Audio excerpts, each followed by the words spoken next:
Hi, ಎಲ್ಲರೂ ನಮಸ್ಕಾರ. Welcome to Banking Day YouTube channel. In this video, I'm going to share the information related to SBI Apprentice Recruitment 2026.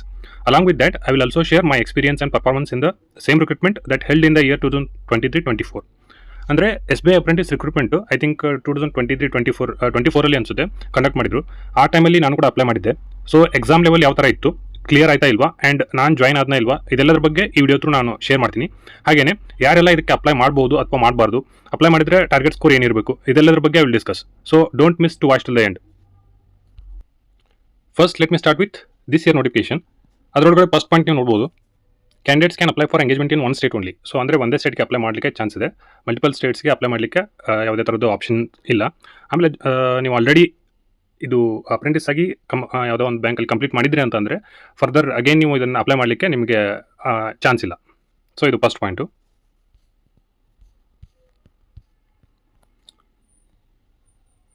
Next number of vacancies.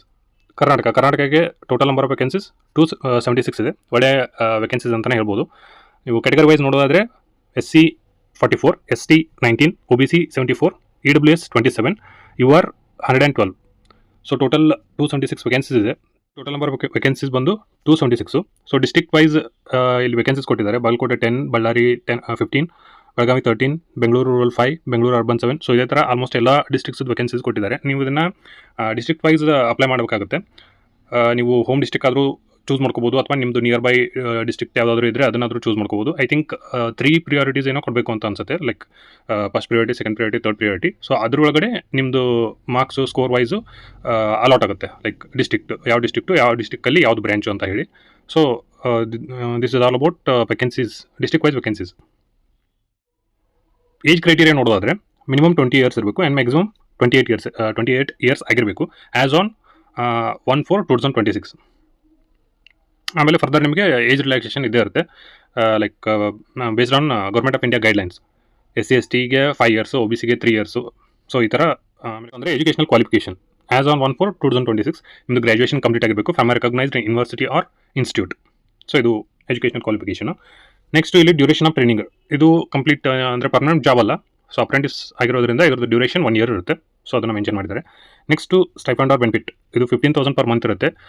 ಇದನ್ನು ಬಿಟ್ಟು ಅಂದರೆ ಇದನ್ನು ಹೊರತಾಗಿ ನಿಮಗೆ ಯಾವುದೇ ಥರದ್ದು ಅಲವೆನ್ಸಸ್ ಆಗಲಿ ಅಥವಾ ಬೆನಿಫಿಟ್ಸ್ ಆಗಲಿ ಸಿಗಲ್ಲ ಇದು ಅಪ್ರೆಂಟಿಸ್ಸಿಗೆ. ಇನ್ನು ನೆಕ್ಸ್ಟ್ ಪಾಯಿಂಟ್ ಏನಂತಂದರೆ weightage or relaxation in recruitment of junior associates. So ನೀವು ಇದು ಕಂಪ್ಲೀಟ್ ಮಾಡಿದ್ರಿ ಅಂತಂದರೆ 1 ಇಯರು, ಸೊ ನಿಮಗೆ ವೆಯ್ಟೇಜ್ ಮಾರ್ಕ್ಸ್ ಸಿಗ್ಬೋದು, ಜೊತೆಗೆ ರಿಲ್ಯಾಕ್ಸೇಷನ್ ಸಿಗ್ಬೋದು. ಲೈಕ್ ನೀವು ಅಪ್ಲೈ ಮಾಡಬೇಕಾದ್ರೆ ಇನ್ನೂ 1 ಇಯರ್ ನಿಮ್ಮದು ಏಜ್ ಬಾರ್ ಆಗಿದ್ದರೆ 1 ಇಯರ್ ರಿಲ್ಯಾಕ್ಸೇಷನ್ ಸಿಗ್ಬೋದು. ಸೊ ಈ ಥರ based on the bank amendments ಆ ಟೈಮಲ್ಲಿ ಯಾವುದು ಗೈಡ್ಲೈನ್ ಇರುತ್ತೆ ಅದ್ರ ಬೇಸ್ ಮೇಲೆ ನಿಮಗೆ ಮಾರ್ಕ್ಸ್ ವೆಯ್ಟೇಜು ಅಥವಾ ರಿಲ್ಯಾಕ್ಸೇಷನ್ ಸಿಗೋ ಚಾನ್ಸಸ್ ಇರುತ್ತೆ. ನೆಕ್ಸ್ಟು ಸೆಲೆಕ್ಷನ್ ಪ್ರೊಸೆಸ್ ಯಾವ ಥರ ಇರುತ್ತೆ ಅಂತಂದರೆ ಒಂದು ಆನ್ಲೈನ್ ರಿಟರ್ನ್ ಟೆಸ್ಟ್ ಕಂಡಕ್ಟ್ ಮಾಡ್ತಾರೆ. ಅದಾದಮೇಲೆ ಟೆಸ್ಟ್ ಆಫ್ ಲೋಕಲ್ ಲ್ಯಾಂಗ್ವೇಜಸ್. ಇಲ್ಲಿ ಟೆಸ್ಟ್ ಆಫ್ ಲೋಕಲ್ ಲ್ಯಾಂಗ್ವೇಜಸ್ಸು ಯಾರು 10th ಅಥವಾ 12th ಅಂದರೆ PUC ವರೆಗೂ Kannada as one of the subjects ಇರಲ್ಲ ಅಥವಾ ಕನ್ನಡ ಮೀಡಿಯಮ್ ಇರಲ್ಲ ಅಂಥವ್ರಿಗೆ ಇದನ್ನು ಲೋಕಲ್ ಲ್ಯಾಂಗ್ವೇಜ್ ಟೆಸ್ಟ್ ಕಂಡಕ್ಟ್ ಮಾಡ್ತಾರೆ. ನೀವೇನಾದರೂ 10th ಅಥವಾ 12th ವರೆಗೂ Kannada as one of the subject ಇತ್ತು ಅಂತ ಅಂದರೆ, ಅಥವಾ ನೀವು ಕಂಪ್ಲೀಟ್ ಅಲ್ಲಿವರೆಗೂ ಕನ್ನಡ ಮೀಡಿಯಮಲ್ಲೇ ಕಲ್ತಿದ್ರಿ ಅಂತ ಅಂದರೆ ನಿಮಗೆ ಯಾವುದೇ ಥರದ್ದು ಲೋಕಲ್ ಲ್ಯಾಂಗ್ವೇಜ್ ಟೆಸ್ಟ್ ನಿಮಗಿರಲ್ಲ. ಬಟ್ ಆನ್ಲೈನ್ ರಿಟರ್ನ್ ಟೆಸ್ಟ್ ಎಲ್ಲರಿಗೂ ಇದ್ದೇ ಇರುತ್ತೆ ಕಾಮನ್ ಆಗಿ. ಸೊ ಇಲ್ಲಿ ಆನ್ಲೈನ್ ರಿಟರ್ನ್ ಟೆಸ್ಟದ್ದು 4 ಸೆಕ್ಷನ್ ಇರುತ್ತೆ. ಒಂದು general or financial awareness, next general English, next quant, next reasoning. Total 100 marks, 100 questions ಇರುತ್ತೆ, 100 ಮಾರ್ಕ್ಸ್ ಇರುತ್ತೆ. ಆಮೇಲೆ ಸೆಕ್ಷನಲ್ ಟೈಮಿಂಗ್ ಇರುತ್ತೆ 15 minutes for each section. So 60 minutes ಅಂದರೆ 1 ಅವರ್ ಎಕ್ಸಾಮು. ಪ್ರತಿ ಸೆಕ್ಷನ್ಗೂ 15 ಮಿನಿಟ್ಸ್ ಕೊಟ್ಟಿದ್ದಾರೆ. ಆಮೇಲೆ ಪ್ರತಿ ಸೆಕ್ಷನಲ್ಲೂ 25 ಕ್ವಶನ್ಸ್ ಇರುತ್ತೆ. Number of questions 25. ಸೊ ಒಂದೊಂದು ಕ್ವಶನ್ಗೂ ಒಂದೊಂದು ಮಾರ್ಕು. ಸೊ ಆ ರೀಸನಿಗೆ 25 ಮಾರ್ಕ್ಸು. ಪ್ರತಿ ಸೆಕ್ಷನಲ್ಲೂ 25 ಮಾರ್ಕ್ಸು. 4 ಸೆಕ್ಷನ್ ಇರೋದ್ರಿಂದ ಟೋಟಲ್ ಮಾರ್ಕ್ಸು 100, ಟೋಟಲ್ ಕ್ವಶನ್ಸು 100, ಜೊತೆಗೆ 1 ಅವರ್ ಡ್ಯೂರೇಷನ್. ಆಮೇಲೆ ನೀವು ಎಕ್ಸಾಮ್ ಯಾವಾಗ ಕಂಡಕ್ಟ್ ಮಾಡ್ತಾರೆ ಅಂತಂದರೆ ಇಲ್ಲಿ ಜುಲೈ ಅಂತ ಕೊಟ್ಟಿದ್ದಾರೆ ಟೆಂಟೇಟಿವ್ಲಿ. ಸೊ ಆಲ್ಮೋಸ್ಟ್ ಅದೇ ಮಂತಲ್ಲೇ ಕಂಡಕ್ಟ್ ಮಾಡ್ಬೋದು. ಎಕ್ಸಾಮ್ ಸೆಂಟರ್ಸ್ ಆಲ್ಮೋಸ್ಟ್ ನಾವು ಯಾವುದೆಲ್ಲ ಬ್ಯಾಂಕ್ ಎಕ್ಸಾಮ್ಸ್ಗೆ ಯಾವುದೆಲ್ಲ ಕೊಟ್ಟಿರ್ತಾರಲ್ಲ, ಅಂದರೆ ಯಾವುದೆಲ್ಲ ಮೆನ್ಷನ್ ಮಾಡಿರ್ತಾರಲ್ಲ ಅದೇ ಎಕ್ಸಾಮ್ ಸೆಂಟರ್ಸನ್ನು ಮೆನ್ಷನ್ ಮಾಡಿದ್ದಾರೆ. ಸೊ ಇಲ್ಲಿ ನಾವು ನೋಡ್ಬೋದು ಬೆಂಗಳೂರು, ಬೆಳಗಾವಿ, ಕಲಬುರಗಿ, ಹುಬ್ಬಳ್ಳಿ ಧಾರವಾಡ, ಮಂಗಳೂರು, ಮೈಸೂರು, ಶಿವಮೊಗ್ಗ, ಉಡುಪಿ. ಸೊ ಈ ಥರ ಎಕ್ಸಾಮ್ ಸೆಂಟರ್ಸ್ ಇದೆ. ಸೊ ಇದರಲ್ಲಿ ಯಾವುದಾದ್ರೂ ಒಂದನ್ನು ನೀವು ಎಕ್ಸಾಮ್ ಸೆಂಟರಾಗಿ ಚೂಸ್ ಮಾಡಿಕೊಂಡು ಅಪ್ಲೈ ಮಾಡ್ಬೋದು. ಇನ್ನು ನೆಕ್ಸ್ಟು ಎಕ್ಸಾಮಿನೇಷನ್ ಫೀಸ್ ಎಷ್ಟಿದೆ ಅಂತಂದರೆ for general, OBC, EWS 300 rupees ಇದೆ. SC ST ಮತ್ತು PWD ಅವರಿಗೆ ಯಾವುದೇ ಥರದ್ದು ಫೀಸ್ ಇಲ್ಲ. ನಿಮ್ಮದು ಅಪ್ಲಿಕೇಶನ್ ರಿಲೇಟೆಡ್ ಅಥವಾ ಪೇಮೆಂಟ್ ರಿಲೇಟೆಡ್ ಏನಾದರೂ ಇಶ್ಯೂಸ್ ಆಯಿತು ಅಂತಂದರೆ ಅಥವಾ ಕ್ವರೀಸ್ ಇದ್ದರೆ ಇಲ್ಲೊಂದು ಟೆಲಿಫೋನ್ ನಂಬರ್ ಮೆನ್ಷನ್ ಮಾಡಿದ್ದಾರೆ. ಸೊ ಈ ನಂಬರ್ಗೆ ವರ್ಕಿಂಗ್ ಡೇಸಲ್ಲಿ ಬಿಟ್ವೀನ್ 11 AM to 6 PM ಈ ಟೈಮ್ ಒಳಗಡೆ ನೀವು ಕಾಲ್ ಮಾಡಿದ್ರಿ ಅಂತಂದರೆ ನಿಮಗೆ ಅದರದ್ದು ರಿಲೇಟೆಡ್ ಸಾಲ್ವ್ ಆಗ್ಬೋದು. ಅಂದರೆ ಕ್ವರೀಸ್ ಏನಾದರೂ ಇದ್ದರೆ ನೀವು ಕಾಲ್ ಮಾಡಿ ಅದನ್ನು ಸಾಲ್ವ್ ಮಾಡ್ಕೋಬೋದು. ಸೊ ಇಲ್ಲಿವರೆಗೂ ಹೇಳಿದ್ದು ಈ ಇಯರ್ದು ನೋಟಿಫಿಕೇಶನ್ ರಿಲೇಟೆಡ್ ಆಯಿತು. ಇನ್ನು ಇಲ್ಲಿ ಪ್ರಿವಿಯಸ್ ಇಯರ್ ಅಂದರೆ 2023-24 ಏನು ಅಪ್ರೆಂಟಿಸ್ ರಿಕ್ರೂಟ್ಮೆಂಟ್ ಕಂಡಕ್ಟ್ ಆಗಿತ್ತಲ್ಲ, ಅವಾಗ ವೇಕೆನ್ಸೀಸ್ ಎಷ್ಟಿತ್ತು ಅಂತಂದರೆ 6100 ಸಮಥಿಂಗ್ ಏನೋ ಇತ್ತು ಆಲ್ ಓವರ್ ಇಂಡಿಯಾ. ಅದರಲ್ಲಿ ಕರ್ನಾಟಕಕ್ಕೆ 175 ವೇಕೆನ್ಸೀಸ್ ಇತ್ತು. ಕರ್ನಾಟಕದಲ್ಲೇ ಮ್ಯಾಕ್ಸಿಮಮ್ ನಂಬರ್ ಆಫ್ ವೇಕೆನ್ಸೀಸು ಯಾವ ಡಿಸ್ಟಿಕ್ಕಿಗೆ ಇತ್ತು ಅಂತಂದರೆ ತುಮಕೂರು ಡಿಸ್ಟಿಕ್ಕಿಗೆ ಇತ್ತು. ಅಂದರೆ 18 ವೇಕೆನ್ಸೀಸ್ ಇತ್ತು. ಈ ಇಯರ್ನು ತುಮಕೂರಿಗೇ ಜಾಸ್ತಿ ವೇಕೆನ್ಸಿ ಇರೋ ಥರ ಇದೆ. ಐ ಥಿಂಕ್ 20 ಏನೋ ಇದೆ ಈ year. So this is all about previous year ಅಂದರೆ 2023-24 ಟೋಟಲ್ ವೇಕೆನ್ಸೀಸು ಮತ್ತು ಕರ್ನಾಟಕ ವೇಕೆನ್ಸಿ ಎಷ್ಟಿತ್ತು ಅನ್ನೋದ್ರ ಬಗ್ಗೆ ಆಯಿತು. ಇನ್ನು ನೆಕ್ಸ್ಟು ಸೊ ಇಲ್ಲಿ ನೋಡ್ಬೋದು, ಇದು ನನಗೆ ಬಂದಿರೋ ಮೇಲು. ಲೈಕ್ ಇಲ್ಲಿ ನಾವು ಅಬ್ಸರ್ವ್ ಮಾಡ್ಬೋದು, we are pleased to inform you that based on your performance in the online examination conducted date mention ಮಾಡಿದ್ದಾರೆ. You are provisionally qualified for the engagement as apprentice in the bank.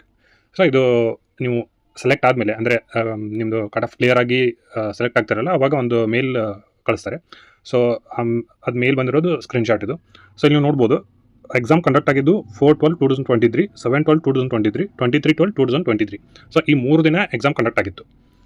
Exam application start ಆಗಿದ್ದು ಸೆಪ್ಟೆಂಬರಲ್ಲಿ, exam conduct ಮಾಡಿದ್ದು December first week, ಆಮೇಲೆ last ವೀಕಲ್ಲಿ 23/12/2023. But ನಂದು exam ಇದ್ರೋ date 4/12/2023. So ನಂದು first ಡೇನೇ ಇತ್ತು exam. ಇನ್ನು cut off ಎಷ್ಟಿತ್ತು ಅಂತಂದರೆ 73 ಫಾರ್ ಜನರಲ್, ಅಂದರೆ ಜನರಲ್ ಕ್ಯಾಟಗರಿಯವರಿಗೆ 73 ಇತ್ತು. ಇನ್ನು ಮಿಕ್ಕಿರೋ SC/ST ಆಗಿರ್ಬೋದು, OBC ಆಗಿರ್ಬೋದು, EWS ಆಗಿರ್ಬೋದು 73 ಬಿಲೋ ಇರುತ್ತೆ. ಲೈಕ್ ಈವನ್ ಬಿಲೋ 70 ಅಂತಲೇ ಹೇಳ್ಬೋದು. ಸೊ ಅಷ್ಟಿತ್ತು. ಎಕ್ಸಾಮ್ ಈಸಿನೇ ಇರುತ್ತೆ. ಎಕ್ಸಾಮ್ ಲೆವೆಲ್ ಕ್ಲರ್ಕ್ ಅಂದರೆ ಆಲ್ಮೋಸ್ಟ್ ಎಕ್ಸಾಮ್ ನಾವು ಬರೀತೀವಲ್ಲ, IPS ಕ್ಲರ್ಕ್ ಆಗಿರ್ಬೋದು, SBI ಕ್ಲರ್ಕ್ ಆಗಿರ್ಬೋದು, ಆ ಲೆವೆಲ್ಗಿಂತನೂ ಕಡಿಮೆ ಅಂತಲೇ ಹೇಳ್ಬೋದು. ನೀವು general including general awareness section, ನೀವು GNO ಅಂದರೆ ಜನರಲ್ ಅವೇರ್ನೆಸ್ನು ಚೆನ್ನಾಗಿ ಪ್ರಿಪೇರ್ ಆಗಿದ್ರಿ ಅಂದರೆ ಔಟ್ ಆಫ್ 40 ಅಟೆಂಪ್ಟ್ಸ್ ಕೂಡ ಮಾಡ್ಬೋದು. ಯಾರೆಲ್ಲ ನೀವು ಈ ಇಯರ್ ಅಪ್ಲೈ ಮಾಡಬೇಕು ಅಂತ ಅಂದ್ಕೊಂಡಿದ್ದೀರಿ ಅವರಿಗೆ ಟಾರ್ಗೆಟ್ ಸ್ಕೋರ್ ಏನಂತಂದರೆ, ಆಬ್ವಿಯಸ್ಲಿ ಕಟ್ ಆಫ್ನ ಯಾರು ಪ್ರೆಡಿಕ್ಟ್ ಮಾಡಲಿಕ್ಕಾಗಲ್ಲ, ಇಷ್ಟೇ ಬರುತ್ತೆ ಇಷ್ಟೇ ಆಗುತ್ತೆ ಅಂತ ಹೇಳಿ. ಬಟ್ ನಿಮಗೆ ಟಾರ್ಗೆಟ್ ಸ್ಕೋರ್ ಇರಬೇಕು ಅಂತಂದರೆ 75ವರೆಗೂ ನೀವು ಟಾರ್ಗೆಟ್ ಸ್ಕೋರ್ ಇಟ್ಕೋಬೋದು. 75+ ಆದರೆ ಇನ್ನೂ better. Is all about cut off ಬಗ್ಗೆ ಆಯಿತು. ಇನ್ನು ಒನ್ ಮೋರ್ ಇಂಪಾರ್ಟೆಂಟ್ ಪಾಯಿಂಟ್ ಏನಂತಂದರೆ ಇದರಲ್ಲೇ ವೇಟಿಂಗ್ ಲಿಸ್ಟ್ ಅಂತ ಬಿಡ್ತಾರೆ. ಲೈಕ್ ನಿಮ್ಗೆ ಆಲ್ರೆಡಿ ಕೇಳಿರ್ತಾರೆ, SBI IBPS ಆಮೇಲೆ IBPS PO ಆಗಿರ್ಬೋದು, RRB PO ಆಗಿರ್ಬೋದು, RRB ಕ್ಲರ್ಕ್ ಆಗಿರ್ಬೋದು, ಇದರಲ್ಲಿ ಮೇನ್ಸ್ ಎಕ್ಸಾಮ್ಸಲ್ಲಿ ಅಂದರೆ ನಿಮ್ಮದು ಕಟ್ ಆಫ್ ಮಾರ್ಕ್ಸ್ಗಿಂತ ಸ್ವಲ್ಪದರಲ್ಲೇ ಮಿಸ್ ಆಗಿತ್ತು ಅಂತಂದರೆ ನೀವು ವೇಟಿಂಗ್ ಲಿಸ್ಟಲ್ಲಿ ಸೆಲೆಕ್ಟ್ ಆಗೋ ಚಾನ್ಸಸ್ ಇರುತ್ತೆ. ಸೊ ಅದೇ ಥರ ಇಲ್ಲೂ ಕೂಡ ಇನ್ ಕೇಸ್ ನೀವು ಎಕ್ಸಾಮ್ ಬರೆದು ಕಟ್ ಆಫ್ಗಿಂತ ಸ್ವಲ್ಪದರಲ್ಲೇ ಮಿಸ್ ಆಗಿತ್ತು ಅಂತಂದರೆ ಇದರಲ್ಲೂ ನೀವು ವೇಟಿಂಗ್ ಲಿಸ್ಟಲ್ಲಿ ಸೆಲೆಕ್ಟ್ ಆಗೋ ಚಾನ್ಸಸ್ ಇರುತ್ತೆ. ಸೊ ಅದ್ರ ಬಗ್ಗೆ ಜಾಸ್ತಿ ವರಿ ಮಾಡ್ಕೊಳ್ಳೋ ನೆಸೆಸಿಟಿ ಇರಲ್ಲ. ಇನ್ನು ನೆಕ್ಸ್ಟ್ ಏನಂತ ಅಂದರೆ, ನಾನು ಈ ಎಕ್ಸಾಮ್ ಅಟೆಂಡ್ ಆಗಿದ್ದೆ, ಅಪ್ರೆಂಟಿಸ್ ಎಕ್ಸಾಮು ಕ್ಲಿಯರ್ನೂ ಆಗಿತ್ತು. ಬಟ್ ನಾನು ಜಾಯ್ನ್ ಆಗಿರಲಿಲ್ಲ. ಸೊ ಇಲ್ಲಿ ನೀವು ನೋಡ್ಬೋದು, ಇದು ಆಫರ್ ಲೆಟರ್ ಮೇಲ್ ಬಂದಿತ್ತು, ಅದರದ್ದು ಸ್ಕ್ರೀನ್ಶಾಟ್ ಇಲ್ಲಿ ನಾನು ಹಾಕಿದ್ದೀನಿ. Apprenticeship in the state bank of India offer of engagement. So ಈ ಥರ ನೀವು ಸೆಲೆಕ್ಟ್ ಆದಮೇಲೆ ನಿಮಗೆ ಈ ಥರ ಮೇಲ್ ಬರುತ್ತೆ, ಅಂದರೆ ಆಫರ್ ಲೆಟರ್ದು ಮೇಲ್ ಕಳಿಸ್ತಾರೆ. ನಾನು ಯಾಕೆ ಜಾಯ್ನ್ ಆಗಲಿಲ್ಲ ಅನ್ನೋದ್ರ ಬಗ್ಗೆ ನಾನು ಹೇಳ್ತೀನಿ. ಫಸ್ಟ್ ಥಿಂಗ್, ನಾನು ಅಪ್ಲೈ ಮಾಡಿದ್ದು ರೀಸನ್ ಏನು ಅಂತಂದರೆ ಪ್ರಿಪ್ರೇಷನ್ ಕಂಟಿನ್ಯೂ ಇಟ್ಕೊಳ್ಳಿಕ್ಕೆ.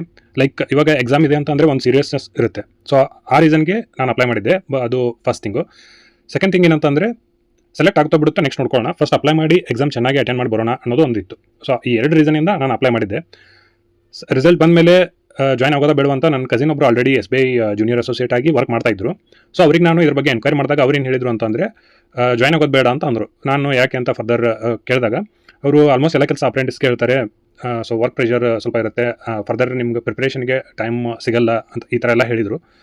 ಮೇ ಬಿ ಅವ್ರ ಬ್ರ್ಯಾಂಚಲ್ಲಿ ಆ ಥರ ಇತ್ತೇನೋ ಅಂತ ಅನಿಸುತ್ತೆ. ಇದು ಎಲ್ಲ ಬ್ರ್ಯಾಂಚಲ್ಲೂ ಒಂದೇ ಥರ ಇರುತ್ತೆ ಅಂತ ಹೇಳೋಕ್ಕಾಗಲ್ಲ. ಸೊ ಇದು ಬ್ರ್ಯಾಂಚ್ ಮೇಲೆ ಡಿಪೆಂಡ್ಸ್ ಆನ್ ದ ಬ್ರ್ಯಾಂಚ್. ನೀವು ರೂರಲ್ ಬ್ರ್ಯಾಂಚಲ್ಲಿದ್ದೀರಾ ಅಥವಾ ಅರ್ಬನ್ ಬ್ರ್ಯಾಂಚಲ್ಲಿದ್ದೀರಾ, ಇದ್ರ ಮೇಲೆ ಡಿಪೆಂಡ್ ಇರುತ್ತೆ ನಿಮ್ಮದು ಪ್ರೆಷರ್ ಆಗಿರ್ಬೋದು, ವರ್ಕ್ ರಿಲೇಟೆಡ್ ಆಗಿರ್ಬೋದು. ಸೊ ಮೇ ಬಿ ಅವರು ಬ್ರ್ಯಾಂಚಲ್ಲಿ ಅವರು ಯಾವ ಥರ ನೋಡಿದ್ರು ಅದನ್ನು ಹೇಳಿದರು ಅಂತ ಅನಿಸುತ್ತೆ. ಇದ್ರ ಜೊತೆಗೆ ನಾನು ಆಲ್ರೆಡಿ ಒಂದು ಪ್ರೈವೇಟ್ ಇನ್ಸ್ಟಿಟ್ಯೂಟಲ್ಲಿ ವರ್ಕ್ ಮಾಡ್ತಾಯಿದ್ದೆ. ಇದು ಅಪ್ರೆಂಟಿಸ್ದು ರಿಸಲ್ಟ್ ಬಂದಾಗ ನಾನು ಆಲ್ರೆಡಿ ಒಂದು ಪ್ರೈವೇಟ್ ಇನ್ಸ್ಟಿಟ್ಯೂಟಲ್ಲಿ ವರ್ಕ್ ಮಾಡ್ತಾಯಿದ್ದೆ. ಅಲ್ಲಿ ನನಗೆ ಇದು ಅಪ್ರೆಂಟಿಸ್ದು ಸ್ಟೈಪೆಂಡ್ ಎಷ್ಟಿತ್ತಲ್ಲ ಅದ್ರದ್ದು 3 times ಸ್ಯಾಲ್ರಿ ಇತ್ತು ನನಗೆ. ಸೊ ಈ 2 ರೀಸನ್ನಿಂದ ನಾನು ಜಾಯ್ನ್ ಆಗೋದು ಬೇಡ ಅಂತ ಡಿಸೈಡ್ ಮಾಡಿದೆ. ಇಷ್ಟೆಲ್ಲ ಆದಮೇಲೆ ನಿಮ್ಮಲ್ಲಿ ಕೆಲವರಿಗೆ ಕನ್ಫ್ಯೂಷನ್ಸ್ ಇರುತ್ತೆ, ಅಪ್ಲೈ ಮಾಡೋದಾ ಬೇಡವಾ ಅಂತ ಹೇಳಿ. ಬಟ್ ನಾನು ಹೇಳೋದೇನಂತ ಅಂತಂದರೆ, ಆಲ್ರೆಡಿ ಪಾರ್ಟ್ ಟೈಮ್ ಯಾರಾದರೂ ವರ್ಕ್ ಮಾಡ್ತಿದ್ರೆ ಅವರು ಇದಕ್ಕೆ ಅಪ್ಲೈ ಮಾಡೋ ನೆಸೆಸಿಟಿ ಇಲ್ಲ. ಆ ಥರ ಏನೋ ಪಾರ್ಟ್ ಟೈಮ್ ವರ್ಕ್ ಇಲ್ಲ ಅಥವಾ ಫಿನಾನ್ಷಿಯಲ್ ಸಪೋರ್ಟ್ ಇಲ್ಲ ಮನೆಯಲ್ಲಿ ಅಂತ ಅಂದರೆ ಅಂಥವರು ಅಪ್ಲೈ ಮಾಡ್ಬೋದು. ಅಪ್ಲೈ ಮಾಡೋದ್ರ ಜೊತೆಗೆ ಎಕ್ಸಾಮ್ನ ಅಟೆಂಡ್ ಮಾಡಿ. ಮ್ಯಾಕ್ಸಿಮಮ್ 500 to 600 ನಿಮ್ಮದು ಅಮೌಂಟ್ ಖರ್ಚಾಗುತ್ತೆ, ಬಟ್ ಪರವಾಗಿಲ್ಲ. ಒಂದೇನಂತ ಅಂದರೆ ನಿಮಗೆ ಯಾವುದೇ ರಿಗ್ರೆಟ್ಸ್ ಇರಲ್ಲ. ನೆಕ್ಸ್ಟ್ ಯಾವ ಥರ ಅಂದರೆ, ಇವಾಗ ನೀವು ಅಪ್ಲೈ ಮಾಡಲ್ಲ, ಬಟ್ ನಿಮ್ಮ ಫ್ರೆಂಡ್ ಸೇಫರ್ ಸೈಡ್ ಇರಲಿ ಅಂತ ಅಪ್ಲೈ ಮಾಡ್ತಾರೆ ಅಂತ ಅಂದ್ಕೊಳ್ರಿ. ಅವರು ಕ್ಲಿಯರ್ನು ಮಾಡ್ತಾರೆ, ಜಾಯ್ನು ಆಗ್ತಾರೆ. ಅವಾಗ ನಿಮ್ಗೆ ಅನಿಸುತ್ತೆ ಅಟ್ಲೀಸ್ಟ್ ಅವನಿಗೆ ಅಥವಾ ಅವಳಿಗೆ ಮಂತ್ಲಿ ಸ್ಟೈಪಂಡ್ ಬರ್ತಿದೆ, ನಾನು ಇನ್ನೂ ಮಾಡ್ತಾ ಇಲ್ಲ, ನಾನು ಅವಾಗಲೇ ಅಪ್ಲೈ ಮಾಡಬೇಕಿತ್ತು ಅಂತ ಅವಾಗ ಅನಿಸ್ಬಾರ್ದು. ಸೊ ಆ ಥರ ರಿಗ್ರೆಟ್ ಇರಲ್ಲ, ಅದು ತುಂಬ ವರ್ಸ್ಟ್ ಫೀಲಿಂಗ್ ಆ ಥರ ಬಂದರೆ. ಸೊ ಅಪ್ಲೈ ಮಾಡಿ, ಕ್ಲಿಯರ್ ಆದರೂ ಕ್ಲಿಯರ್ ಆಗದೇ ಇದ್ದರೂ ಸಿಚುವೇಶನ್ ನಿಮ್ಮ ಕಂಟ್ರೋಲಲ್ಲಿ ಇರುತ್ತೆ. ಫ್ರೆಷರ್ಸ್ ಇರ್ತೀರ ಅಂದರೆ ಈ ಇಯರ್ ಸ್ಟಾರ್ಟ್ ಮಾಡಿರ್ತೀರಲ್ಲ, ಅವರು ಸ್ವಲ್ಪ ಥಿಂಕ್ ಮಾಡಿ ಜಾಯ್ನ್ ಆಗಿ. ಬಿಕಾಸ್ ಆ ವರ್ಕ್ ಜೊತೆಗೆ ನಿಮ್ಮ ಪ್ರಿಪ್ರೇಷನ್ ಕೂಡ ಕಂಟಿನ್ಯೂ ಇಟ್ಕೋಬೇಕಾಗುತ್ತೆ. ಆಬ್ವಿಯಸ್ಲಿ ವರ್ಕ್ ಪ್ರೆಷರ್ ನಾನು ಆಗಲೇ ಹೇಳ್ದಂಗೆ ಬ್ರಾಂಚ್ ಟು ಬ್ರಾಂಚ್ ವೇರಿ ಇರುತ್ತೆ, ಎಲ್ಲ ಬ್ರಾಂಚಲ್ಲಿ ಒಂದೇ ಥರ ಇರುತ್ತೆ ಅಂತ ಹೇಳಿಕ್ಕಾಗಲ್ಲ. ಆಮೇಲೆ ಒನ್ ಮೋರ್ ಥಿಂಗ್ ಏನಂತ ಅಂದರೆ, ಇಲ್ಲಿ ಪ್ರಿವಿಯಸ್ ಇಯರ್ ಟ್ರೆಂಡ್ ನೋಡಿದರೆ ಅಂದರೆ 2023 ಆಗಿರ್ಬೋದು, 2021 ಆಗಿರ್ಬೋದು, ಸೊ ಈ ಇಯರಲ್ಲಿ ಎಲ್ಲ ಇದು ಅಪ್ರೆಂಟಿಸ್ ಎಕ್ಸಾಮ್ ಕಂಡಕ್ಟ್ ಮಾಡಿದ್ರಲ್ಲ, ಸೊ ಅದರದ್ದು ಟ್ರೆಂಡ್ ನೋಡಿದರೆ ನಿಮ್ಮದು ಎಕ್ಸಾಮು ಜುಲೈ ಅಂತ ಮೆನ್ಷನ್ ಮಾಡಿದ್ದಾರೆ. ಸೊ ಜುಲೈ ಆಗಸ್ಟ್ ಅಂತ ಅಂದ್ಕೊಂಡ್ರೆ ಎಕ್ಸಾಮ್ದು ಮಂತು. ಸೊ ಅದಾದ 2 ಮಂತ್ಸ್ ಗ್ಯಾಪ್ ಒಳಗಡೆ ನಿಮ್ಮದು ರಿಸಲ್ಟ್ ಅನೌನ್ಸ್ ಮಾಡ್ತಾರೆ. ಸೊ ರಿಸಲ್ಟ್ ಅಗೇನ್ PDF ಫಾರ್ಮ್ಯಾಟಲ್ಲಿ ಇರುತ್ತೆ. ಲೈಕ್ ನಿಮ್ಮದು ರೋಲ್ ನಂಬರು ಆ PDF ಒಳಗಡೆ ಇದ್ದರೆ ಯು ಆರ್ ಸೆಲೆಕ್ಟೆಡ್ ಅಂತ ಅರ್ಥ. ಸೊ ಟೂ ಮಂತ್ಸ್ ಗ್ಯಾಪಲ್ಲಿ ಬರುತ್ತೆ. 2 ಮಂತ್ಸ್ ಅಂತಂದರೆ ಇವಾಗ ಆಗಸ್ಟ್ವರೆಗೂ ಎಕ್ಸಾಮ್ ಇತ್ತು ಅಂತ ಅಂದ್ಕೊಂಡ್ರೆ ಸೆಪ್ಟೆಂಬರ್, ಅಕ್ಟೋಬರ್. ಸೊ ಅಕ್ಟೋಬರ್ ಅಥವಾ ನವೆಂಬರ್ ಮಂತಲ್ಲಿ ರಿಸಲ್ಟ್ ಅನೌನ್ಸ್ ಮಾಡ್ಬೋದು. ಸೊ ಜಾಯ್ನಿಂಗ್ ನಿಮ್ಮದು ಡಿಸೆಂಬರ್ವರೆಗೂ ಇರುತ್ತೆ. ಲೈಕ್ ರಿಸಲ್ಟ್ ಅನೌನ್ಸ್ ಆದಮೇಲೆ ನಿಮ್ಮದು ಮೆಡಿಕಲ್ ಟೆಸ್ಟ್ ಅಂತ ಇರುತ್ತೆ, ಡಾಕ್ಯುಮೆಂಟ್ ವೆರಿಫಿಕೇಷನ್ ಅಂತ ಇರುತ್ತೆ. ಸೊ ಇದೆಲ್ಲ ಆಗೋಕ್ಕೂ ಒಂದು 15 to 20 ಡೇಸ್ ಅಂತೂ ಬೇಕು. ಸೊ ನಿಮ್ಮದು ಜಾಯ್ನಿಂಗ್ ಡಿಸೆಂಬರ್ ಅಂತ ಅಂದ್ಕೊಂಡ್ರೆ ಡಿಸೆಂಬರ್ವರೆಗೂ ಎಕ್ಸೆಪ್ಟ್ RRB PO ಇಂಟರ್ವ್ಯೂ ಮತ್ತು RRB ಕ್ಲರ್ಕ್ ಎಕ್ಸಾಮ್, ಆಲ್ಮೋಸ್ಟ್ ಎಲ್ಲ ಎಕ್ಸಾಮ್ಸು ಕಂಪ್ಲೀಟ್ ಆಗಿರುತ್ತೆ. ಸೊ ಆ ಎಕ್ಸಾಮ್ಸಲ್ಲಿ ನಿಮ್ಮ ಪರ್ಫಾರ್ಮೆನ್ಸ್ ಬಗ್ಗೆ ಒಂದು ಐಡಿಯಾ ಸಿಕ್ಕಿರುತ್ತೆ. ಲೈಕ್ ಯಾವ ಎಕ್ಸಾಮ್ ಚೆನ್ನಾಗಿ ಹೋಗಿದೆ, ಯಾವ ಎಕ್ಸಾಮ್ ಚೆನ್ನಾಗಿ ಹೋಗಿಲ್ಲ. ಸೊ ಯಾವುದೋ ಒಂದು ಎಕ್ಸಾಮ್ ಚೆನ್ನಾಗಿದ್ದರೂ ನೀವು ಈ ಅಪ್ರೆಂಟಿಸ್ನ ಜಾಯ್ನ್ ಆಗ್ಬೋದು, rather than wasting your time. Because ನಿಮಗೆ ಎಕ್ಸಾಮ್ಸ್ ರಿಸಲ್ಟ್ ಬರೋವರೆಗೂ ಟೈಮ್ ಇರುತ್ತೆ, ಬಂದಾದಮೇಲೆ ಜಾಯ್ನಿಂಗ್ವರೆಗೂ ಟೈಮ್ ಇರುತ್ತೆ. ಸೊ ಆ ಟೈಮ್ನ ನೀವು ಪ್ರಾಪರಾಗಿ ಯೂಸ್ ಮಾಡ್ಕೊಂಡಂಗೂ ಆಗುತ್ತೆ, ಜೊತೆಗೆ ಅರ್ನಿಂಗ್ಸ್ನೂ ಆಗಿರುತ್ತೆ. ಸೊ ಈ ಎಲ್ಲ ರೀಸನ್ಸ್ ಕನ್ಸಿಡರ್ ಮಾಡಿದರೆ ಫಸ್ಟ್ ಅಪ್ಲೈ ಮಾಡಿ, ಎಕ್ಸಾಮ್ನ ಅಟೆಂಡ್ ಆಗಿ, ಕ್ಲಿಯರ್ ಆದರೆ ಓಕೆ, ಕ್ಲಿಯರ್ ಆಗಲಿಲ್ಲ ಅಂದರೂ ಓಕೆ, ಜಾಯ್ನ್ ಆಗೋದಾ ಬೇಡವಾ ಅನ್ನೋದನ್ನು ನೀವು ನೆಕ್ಸ್ಟ್ ಡಿಸೈಡ್ ಮಾಡಲಿಕ್ಕೆ ನಿಮಗೆ ಚಾನ್ಸ್ ಇರುತ್ತೆ. ಅದು ನಿಮ್ಮ ಕಂಟ್ರೋಲಲ್ಲಿ ಇರುತ್ತೆ. ಇವಾಗ ನೀವು ಅಪ್ಲೈ ಮಾಡೋದು ಬಿಟ್ಟು ನೆಕ್ಸ್ಟು ಅದಕ್ಕೆ ರಿಗ್ರೆಟ್ ಪಡೋ ಥರ ಆಗಬಾರ್ದು. ನಾನು ಅಪ್ಲೈ ಮಾಡಬೇಕಿತ್ತು ಆವಾಗಲೇ ಅಂತ ಅನ್ಕೊಳ್ಳೋ ಥರ ಆಗಬಾರ್ದು ಅಂತ ನಾನು ಹೇಳ್ತೀನಿ. So it is up to you. So ಈ ವಿಡಿಯೋ ಒಳಗಡೆ ನಾನು ಇದ್ರ ಬಗ್ಗೆ ಹೇಳ್ಬೇಕಂತ ಅಂದ್ಕೊಂಡಿದ್ದೆ. ಸೊ ಆಲ್ಮೋಸ್ಟ್ ಎಲ್ಲ ಪಾಯಿಂಟ್ಸ್ನು ನಾನು ಕವರ್ ಮಾಡಿದ್ದೀನಿ ಅಂತ ಅನ್ಕೋತೀನಿ. ಸೊ ಇದ್ರ ಬಗ್ಗೆ ಏನಾದರೂ ನಿಮಗೆ ಫರ್ದರ್ ಡೌಟ್ಸ್ ಇತ್ತು ಅಂತ ಅಂದರೆ ನೀವು ಕಮೆಂಟ್ ಸೆಕ್ಷನಲ್ಲಿ ಕಮೆಂಟ್ ಥ್ರೂ ಕ್ವಶನ್ಸ್ ಕೇಳ್ಬೋದು. ಸೊ ನಾನು ಆಲ್ಮೋಸ್ಟ್ ಎಲ್ಲದಕ್ಕೂ ಆನ್ಸರ್ ಮಾಡಲಿಕ್ಕೆ ಟ್ರೈ ಮಾಡ್ತೀನಿ. Thank you so much.